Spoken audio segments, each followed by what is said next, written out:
Well, it had idle hang up. So let's see if I screwed up and did a rookie mistake.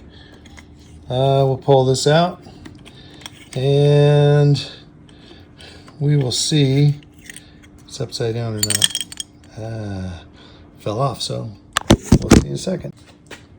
All right, so yeah, I did make a rookie mistake.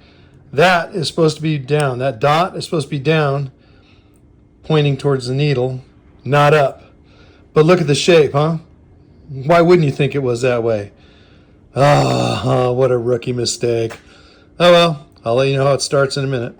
Well, let's see if it starts. Just so you know, it hasn't started yet because it's still the head's still cold.